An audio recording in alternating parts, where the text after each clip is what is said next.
So here we are with my 2012 Honda CBR 250R, and today I'll be doing a review on the Fender Eliminator kits.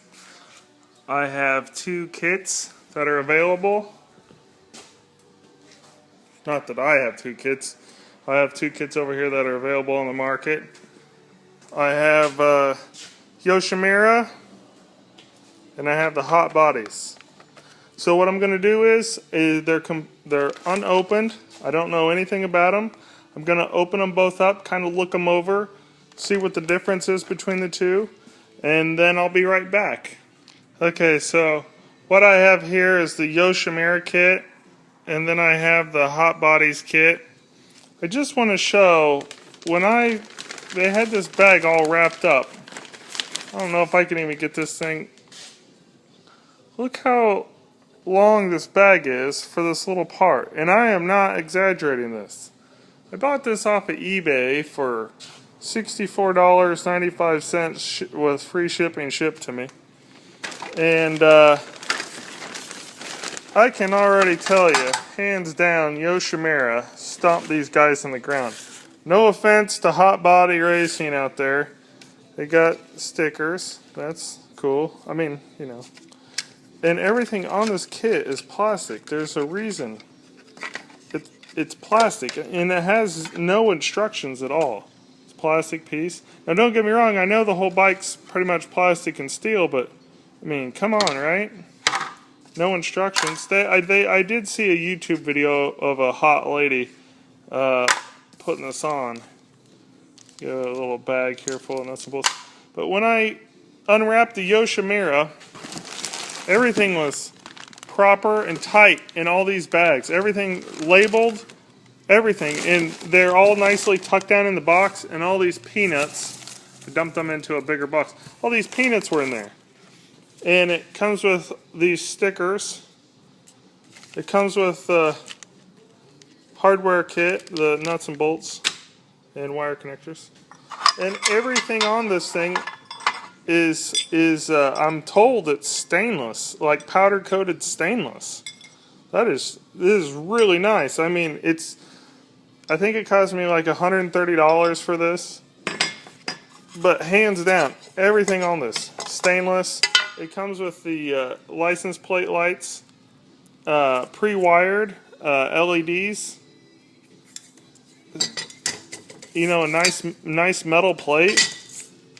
And then it has the license plate bracket, which I don't know if I'm going to use that or not, maybe. And it also comes with the set of instructions on everything how to do it. Hands down, I'm going Yoshimura on this one. I mean, sorry, I just when you feel this stuff, it's just, there's not 2 milk jugs worth of plastic right here. So, let me review the plans, and I shall get started taking care of the bike. So what I've done is I removed the 2 bolts right here, 12 millimeter. Set it over here. 2 bolts there to the both grab handles, and right down here, you have to push the pins down, which pops this off right here. See them how they're hanging down now?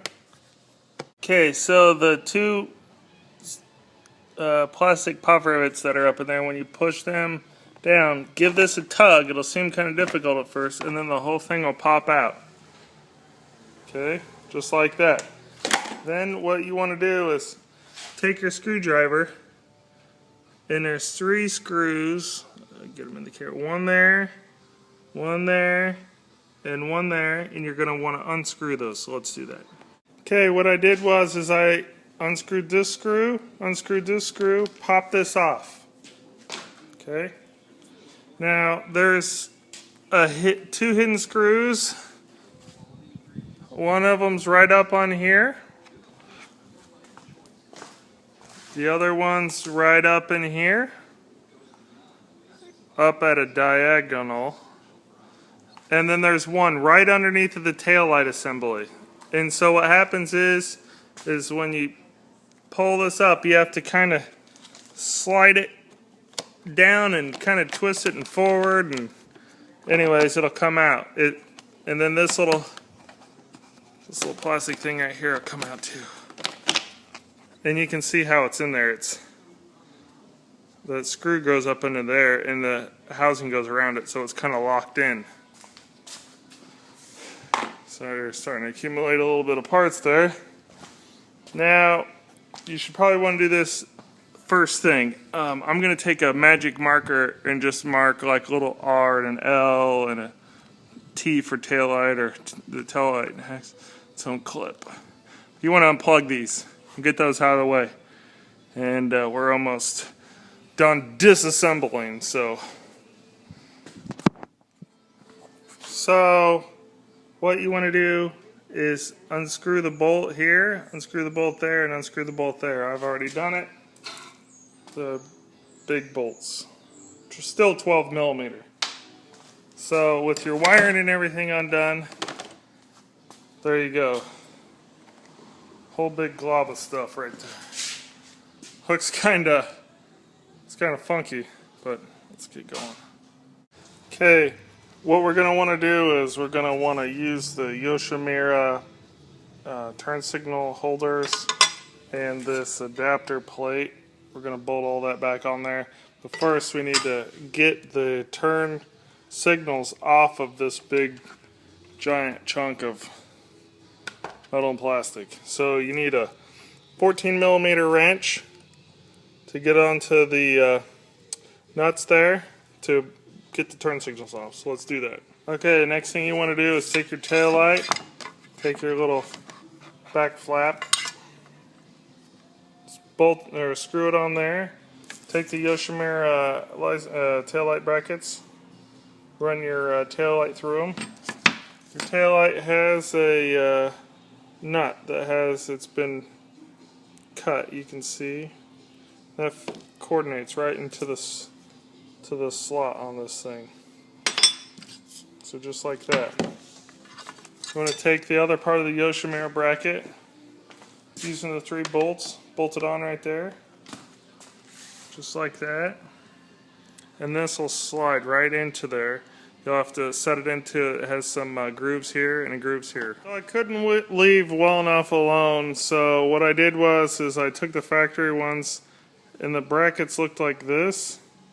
I cut them off, and they were supposed to bolt through the license plate, through this tail bracket, and then to this. And they're still wet, and that's why they look a little bit funny, but when they dry they'll be absolutely flat black. I had to repaint them because the powder coating got messed up when I welded it. So I used 2 1/4-inch bolts, 1 on each side, and the nuts, and I put these brackets on there. I ground them down. You can see where I cut them. And make sure that you put the brackets on the right side when you do this, the correct side instead of the wrong side. I put the lights in there. I bolted them down here, there, and I put it on the bike. I bolted the 3 bolts down, this one here, and then the 2 that are hidden in the vise. And to make sure that the lights were level, tighten the 1/4-inch bolts down that held on these little brackets. Took it over, welded. After it was welded, I just took the bolts out and bam, brushed it up with a wire brush, and painted it. So I'm going to put that back in, and it'll look pretty trick. So I put the adapters on here to adapt the LEDs over to the standard wiring harness. I got it all tucked up underneath here, and I didn't know it, but these pegs used to slide into 2 rubber grommets. That's not there anymore. So what I did was I put the taillight assembly back in with a screw here, and those 2 hidden ones right up underneath here. Since I have everything welded, it fits perfect. The screwdriver going right up through here into those hidden ones, those 2 on each side. So I'm going to continue putting this back together. So it comes with these holes pre-drilled for the bolts to mount this pan up underneath there. But the 2012 must be just a little bit different than the 2011. Because what I had to do is, the bolts aren't long enough that they provide, and the factory bolts don't work. And it fits right up underneath there, but where those two holes are exactly where the bolts are for the seat bracket latch. But they're not long enough, the ones in the kit aren't long enough, and if I pull that up in there, since there's this recessed area up in here, it is just going to bend the crap out of this. So what I did was I put it up in there, and I used see the little hole down in there? There's a little hole on this side. I used a scratch-awed mark there. I'm going to drill that out and use the stainless hardware in the kit. Go that route. So that's my own fault. This is a 2011 kit, and I didn't see in the book a 2012 yet. I figured it's all the same, so maybe that's a little bit different. So here's the finished product with my Yoshimura Fender Eliminator kit. It looks pretty nice. Like again, I said I cut the brackets inside here, welded them to the main underbelly plate that they provided. That way I don't have to use their frame that came with the bike, and also the brackets that go from here to here. I wanted everything to be more permanent, and by doing that I could also pull my taillights in closer together. It took a little bit of work. I mean, good instructions, but they can't show everything, you know? So overall, I'm very happy. I really like it a lot better than the Hot Bodies kit that I looked at first. They really got their stuff together. You know, they really, plate and everything underneath there. All stainless steel hardware. This plate right here is, I'm pretty sure it's aluminum, but the part that the bracket, the license plate bolts to, that bracket that goes up underneath the taillight, that's all stainless. I can guarantee you that because I was welding on it. But yeah, looks real nice. Looks real nice.